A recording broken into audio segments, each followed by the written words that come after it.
Então, boa noite a todos. Vamos dar início, a mais um estudo, do nosso livro Mereça Ser Feliz. Hoje concluindo o capítulo 26, que nos fala dos traços do arrependimento. Nós começamos a estudar semana passada, com bastante profundidade nas questões do orgulho, né?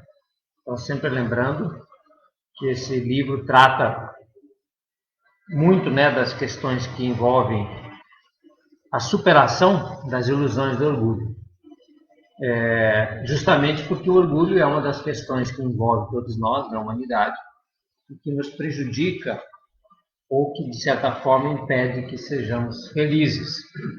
Então, por isso que o mestre, nas primeiras lições que nos trouxe, na primeira, quando veio ao mundo, nascendo numa manjedoura, ele nos trouxe a lição da humildade. Pode ser considerada a mãe de todas as virtudes, aquela que precisa dar suporte à nossa vida constantemente, para que a gente não caia nas armadilhas sempre bastante ardilosas do orgulho. Nós estávamos falando, da semana passada, que pudéssemos fazer uma análise de onde nos encontramos no nosso processo evolutivo e qual é a característica que nos define enquanto almas em evolução. Então, imaginando que nós estamos num caminho, de fato estamos, numa rota chamada rota evolutiva, rota de aprendizado, rota de crescimento, rota de retorno à casa do Pai, que é, em suma, atingir os graus de perfeição que nos aguardam. Podemos imaginar, como Jesus trouxe várias questões para a nossa reflexão, que estivéssemos velejando em alto mar, de posse de um barco poderoso, que é a nossa nau, que é o nosso corpo físico, que o Espírito utiliza para navegar no mundo, esse corpo que nos abriga. E o mar pode ser comparado, sabemos nós, ao mar das emoções. Por isso que Jesus, de forma bastante simbólica e perfeita, trabalha a questão do caminhar sobre as águas. Porque o homem, senhor das suas emoções, da sua liberdade, do seu discernimento, não pode se afogar no mar das emoções. E normalmente é o que acontece. O ser humano, inúmeras vezes, se afoga nas emoções da vida, não conseguindo controlá-las. E aí podemos pensar em várias emoções que nos acometem no dia a dia. Pode ser a impaciência, pode ser a raiva, pode ser a insegurança, o medo, a ansiedade, o desespero. Então são várias emoções e que deveríamos, como senhores do nosso organismo e dos nossos corpos espirituais, estarmos navegando sobre as águas. Nem sempre tranquilamente, mas nunca sucumbindo ao seu poder, vindo a sofrer o naufrágio. Então, e mesmo que em momento ou outro nós venhamos a naufragar, que possamos usar braços e pernas poderosamente para voltar à superfície. Então, nós podemos ter essa imagem de navegar sobre as águas, um dos grandes objetivos da nossa existência. O ser humano ser senhor das suas emoções. Ser capaz de controlar a si mesmo em todos os instantes da vida. E poder usar, em cada passo, em cada situação, os recursos que adquiriu ao longo do tempo, ao longo da sua caminhada evolutiva. Nós falávamos que dentro dessa rota evolutiva, nós estamos todos numa rota de retorno à casa do Pai, de reconexão com Deus, o que significa a reconexão consigo mesmo. Por isso, os objetivos de toda e qualquer religião séria é esse religar, religar a alma à sua essência. Poder voltar para dentro de nós mesmos, em profundidade, no eu profundo, que é o Espírito, imagem e semelhança do Criador. Então, onde é que nós nos encontramos com Deus? Nunca por fora. Por mais que por fora as questões possam nos inspirar a esse encontro, por mais que a natureza tranquila, um santuário no meio da natureza possa nos remeter a Deus, o encontro é dentro de si mesmo. Então, ao orar, não é necessário que o homem ou a mulher olhe para cima, como quem busca a Deus nas alturas, mas que possamos cada um de nós olhar para dentro, para encontrar com Deus nos recessos da alma. É onde Ele se manifesta, porque somos imagem e semelhança do Criador, portanto uma centelha divina, e é no interior de si mesmo que o homem encontra-se com Deus. Reconhece-se filho e ouve a sua vontade, e vai ser sempre a bússola segura nesta navegação nem sempre tranquila. Então, principalmente nos momentos mais difíceis, que podem ser esses que estamos passando, né? Com todas as questões naturais da vida e agora com uma pandemia, que nesses momentos nós saibamos reconhecer Deus dentro de si e buscar esta força. Para isso temos que ter fé. E, acima de tudo, temos que ter humildade, para que nos reconheçamos menores do que Deus e carentes do seu amor. Nós falávamos, então, na semana passada, nessa rota do aprendizado ou nessa rota do arrependimento, que existem 3 aspectos que caracterizam a alma arrependida. Um deles é o desejo de melhoria. No estágio em que nos encontramos, está quase sempre sob o jugo da vaidade e pode expressar-se por mecanismos psicológicos variados. Então, nós temos um desejo de melhoria, mas cada um vai manifestar isso de uma forma ou de outra.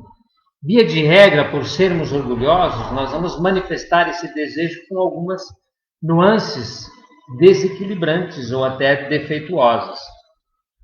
Desejar melhorar é ter que reconhecer a própria penúria moral, assumi-la livremente em razão do idealismo nobre, e nem sempre é tranquilo.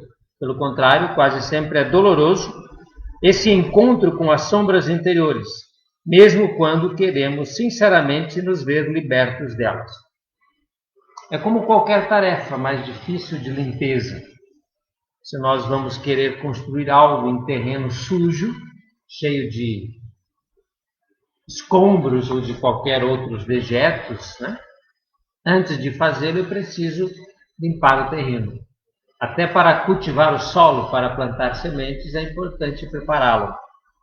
Então não é diferente conosco. Nós queremos ir para frente num desejo de melhoria, mas trazemos a alma carregada de bloqueios, de pesos, de entraves, de lixos, de um monturo psicológico acumulado durante anos, séculos, milênios de anos.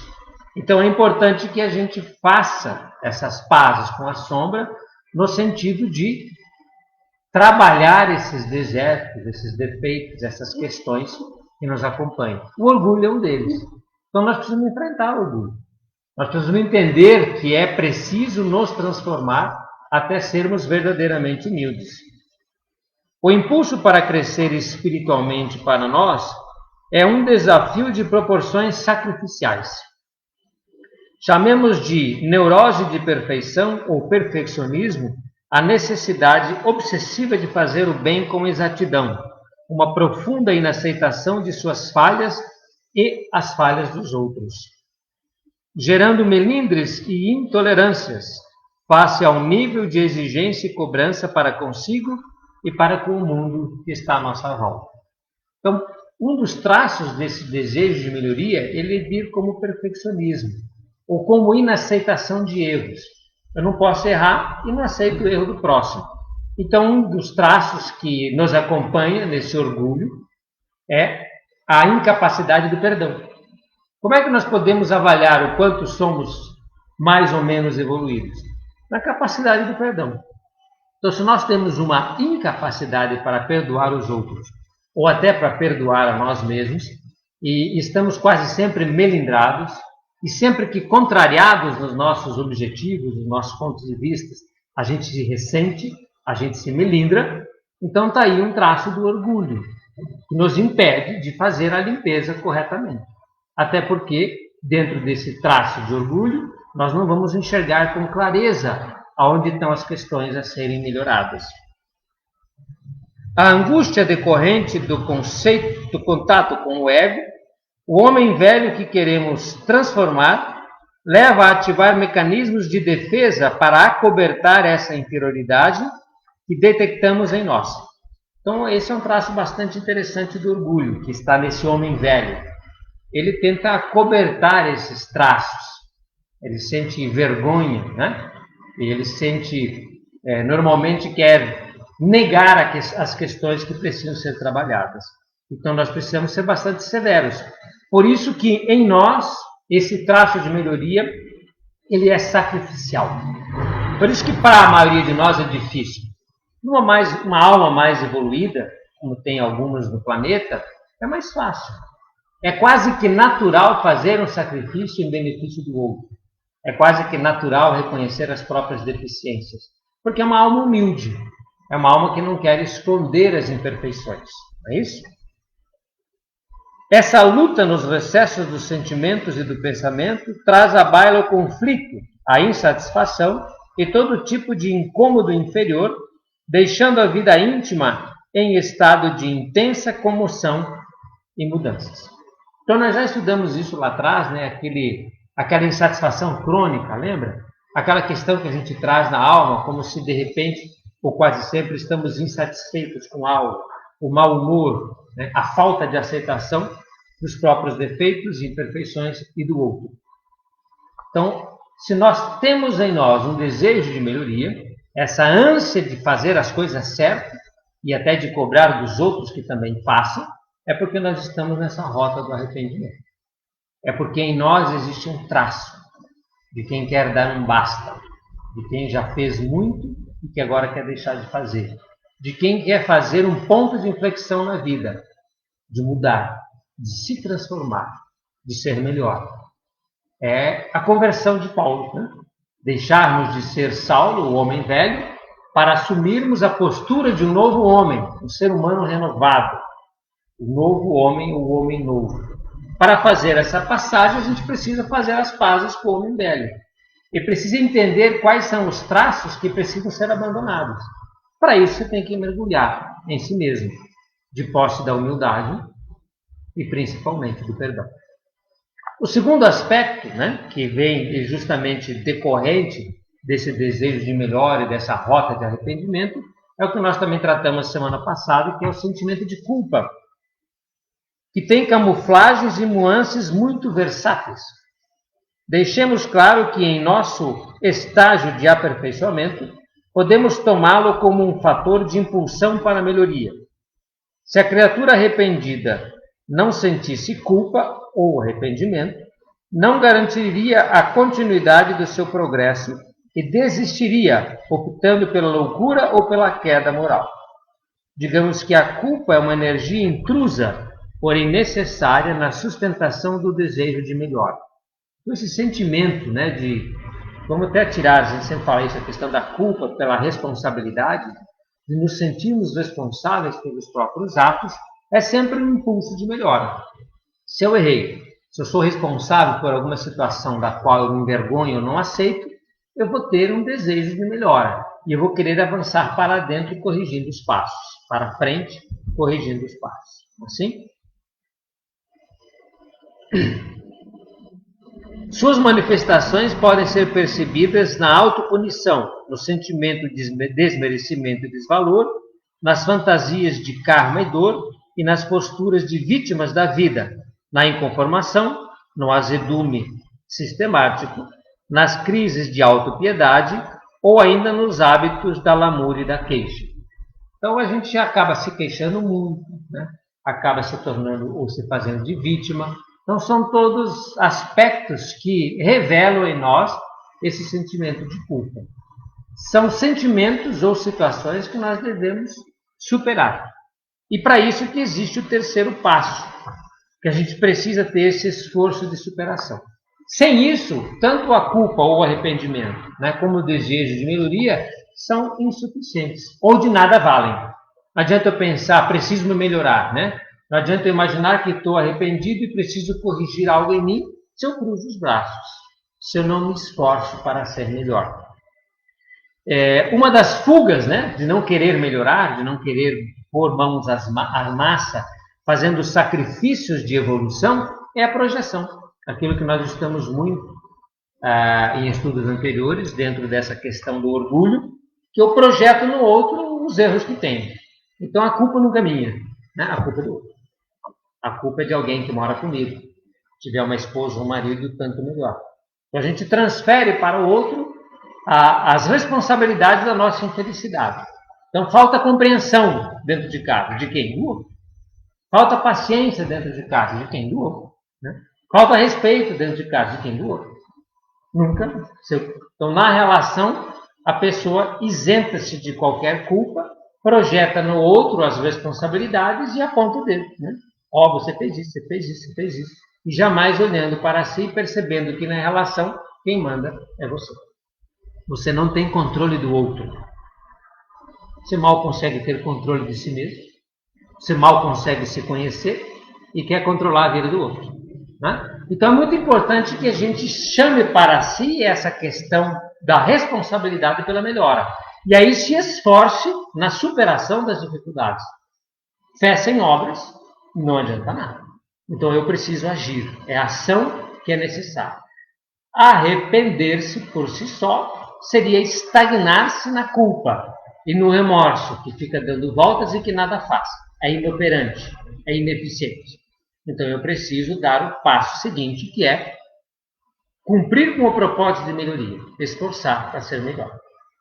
É a ação que promove o equilíbrio no processo de arrependimento. Não existe arrependimento real sem reparação. Então tem que ter esforço para reparar. Às vezes, se você quebra alguma coisa, o esforço é financeiro. Você tem que pagar.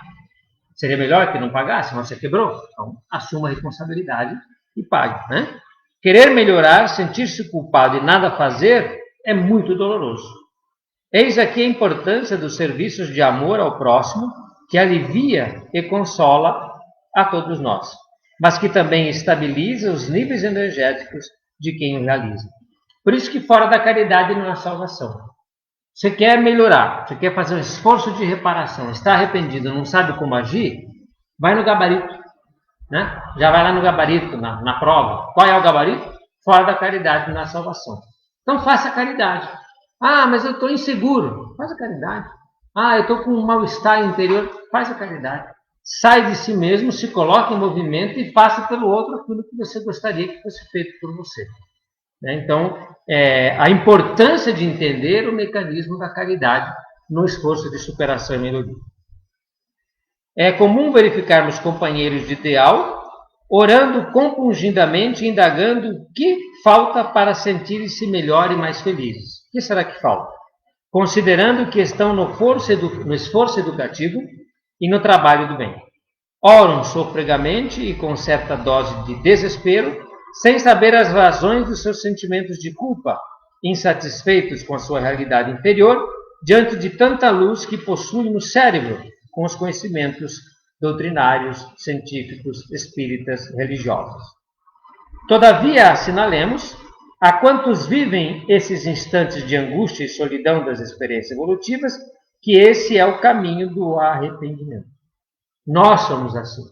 Nós já temos conhecimento na cabeça, mas não temos o sentimento consolidado no coração. Sabemos que a paz é importante, mas não somos pacíficos. Sabemos que o amor ao próximo é lei, mas somos incapazes de amar verdadeiramente. Conhecemos a luz, mas não somos capazes de fazer com que a luz brilhe em nós. Então, se nós saímos do campo do sentimento e ficamos naquela questão superficial do conhecimento, né, dos mecanismos mentais, como nós estamos muito em estudos anteriores, eu não faço a transformação. Então, essa é a dose de sofrimento. Eu sei o que é preciso, mas não faço. A felicidade vem logo a seguir, quer dizer, a seguir do quê? Da ação, né? Quando consegue superar essas réfragas sem desistir dos ideais. Sem exageros, digamos que esses estados doloridos assemelham-se a uma loucura controlada, especialmente os corações dotados de sensibilidade mediúnica. Só existe uma solução: a oração do alívio, seguida da perseverança libertadora. Então, orar é importante, com toda certeza. Consola, sim. Auxilia, sim. Ajuda, muito. Mas só orar não adianta. Eu preciso orar, buscar as forças e levantar e agir. Temos o desejo da melhora, mas o orgulho afeta a imaginação, levando-nos a crer que já estamos redimidos com poucos esforços. O orgulho faz isso. Então, por que muitos não agem? Porque acham que, pelo fato de conhecer, já estão transformados. Pelo fato de conhecer em profundidade os mecanismos do cristianismo, por exemplo, né? Sabe tudo, toda a lei de cor e salteado, pelo fato de ter adquirido o conceito, pensa que está consciente do aprendizado. Aí falta colocar em prática. Se observarmos com cuidado, veremos que desejamos o bem, mas ainda não o sentimos. Desejamos esclarecer, mas não sentimos alegria em estudar. Desejamos união, mas não nos sentimos bem na presença de qualquer pessoa. Então, não são todas as pessoas que merecem a nossa companhia. Então, a gente tem uma dificuldade de estabelecer conexões de amor, de amizade em todos os níveis, com todas as pessoas, de todas as classes, de todas as culturas, de todas as situações sociais.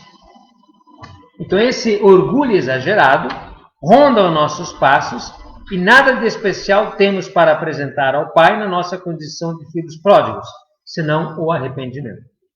Não equivoquemos com virtudes e credenciais. O arrependimento, embora se possa contestar filosoficamente, é uma virtude por se tratar de um estado essencial para o progresso de almas que peregrinaram intensamente pelo mal ou pelo erro. Somos apenas espíritos arrependidos, ativos no bem face ao remorso que nos sensibiliza, cansados do mal e, portanto, desejosos de mudar. Então é muito importante que a gente possa entender essa situação que nos envolve, né, na atualidade, para que a gente haja de fato. Sair da inércia, né, daquela questão de baixa estima, de vítima, que os outros estão errados, eu que estou certo, que eu sou incompreendido, ou até achar que eu não tenho valor, né, que eu não consigo, que eu não sou capaz. Então, todos esses mecanismos são defeitos ou são ilusões. O espírito atento, sempre que essas questões vêm à mente, porque elas vêm, ele é extremamente severo. É como bater a porta para um animal que vai entrar, para a tempestade que se aproxima, ou do ladrão que quer entrar dentro da sua residência. Você não pode ser frouxo nesse sentido. Você não pode ser tolerante. Você não pode ser permissivo. Você não pode aceitar uma situação dessa natureza. Sim, sim. Não, não. Qualquer sentimento de menos-valia que te acometa é um sentimento negativo, que se infiltra. É um bandido que ronda os teus passos. É algo que vai corroer o teu interior. É um parasita que deve ser mantido longe. Se você aceita que ele se aproxime, ele vai lançando raízes e vai começando a te envolver sem que você perceba. Então, a partir do momento que qualquer pensamento ou sentimento dessa natureza venha na tua esfera de ação, você deve bater na mesa e dizer não. Não aceitar em momento nenhum. Não estou preparado. Está muito mais do que bem preparado. Não mereço. Merece. Não consigo. Consegue. Tire o não da sua vida. Coloque o sim e caminhe. Não consigo caminhar. Consegue. Ah, mas eu estou com o pé machucado. Vai pulando. Usa uma bengala. Vai numa cadeira de rodas. Avance. Não se detenha. Não fique em casa no sentido espiritual. Você pode ficar em casa, às vezes, no sentido físico, pelo fato de ser de grupo de risco ou não querer se pôr em risco, né? Uma vez que você possa fazer isso. A maioria não pode, tem que trabalhar. Mas não faça isso como o Espírito. O Espírito é livre e sopra onde quer. Dê asas a teu Espírito. Sinta-se como filho de Deus, que é o dono do universo. Portanto, você é herdeiro. O que você vai herdar? O universo todo. Ele é teu. Por que você não se sente capaz de ter o universo nas mãos? Porque você ainda é uma criança. Você ainda está em aprendizado. Mas isso não te faz desmerecedor. Isso não te coloca para baixo. Você não perde o seu valor pelo fato de ter errado. Você não perde o teu valor pelo fato de estar sujo. Você é como o diamante. Por mais encoberto de lama que você esteja, jamais perde valor. Nada que uma boa ducha, uma água para limpar os escolhos sobre o teu espírito, para que ele revele a luz de que é portador. Então você é luz. De vez em quando é bom um banho, de vez em quando é bom reciclar. Então não se detenha e não aceite qualquer sugestão ou influência negativa. Seja extremamente severo com isso. Não aceite. Se coloque como senhor e protagonista da sua existência para que você cumpra com a rota do filho próprio. Estamos de volta para casa. Portanto, é um caminho pela frente. Não te detenha. Okay? Não aceite em nenhum momento qualquer situação negativa. Então, que nós possamos trazer isso, né, para essa semana que iniciamos, né, agora, primeira semana de maio. Luiz, vamos lá para mais um. Encerrar com a música do Luiz. Né? E aí, domingo que vem, continuamos com mais um capítulo do Mereça Ser Feliz. Boa noite a todos.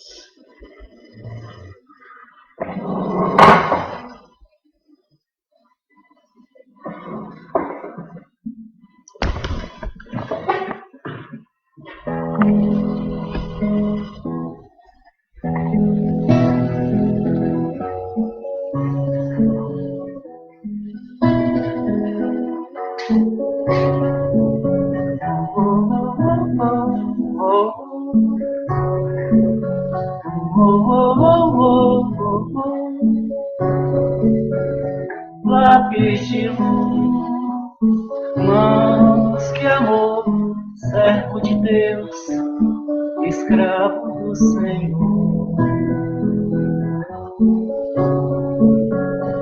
Vida de bênçãos, amigo de Deus, alma singela, tão terna e bela, em torno da cruz, fiel a Jesus.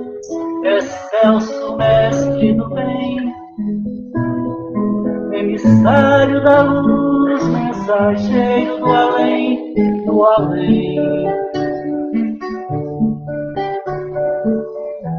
Chico Xavier, cisco de Deus, de Deus.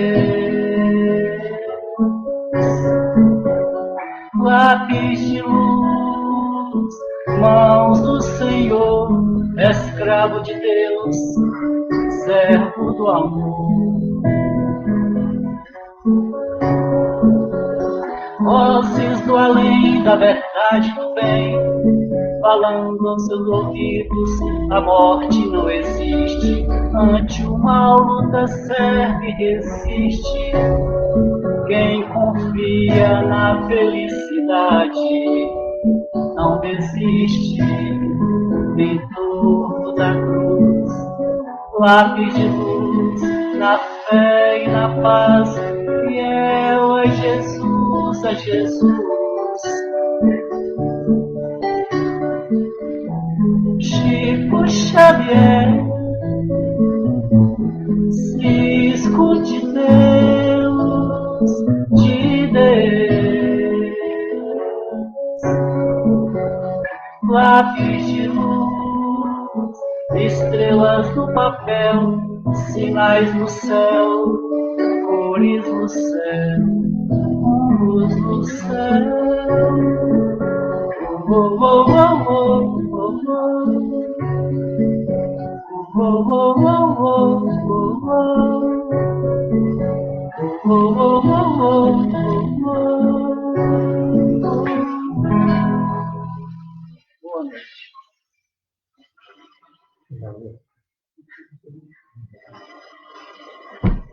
Boa noite a todos. Até domingo que vem.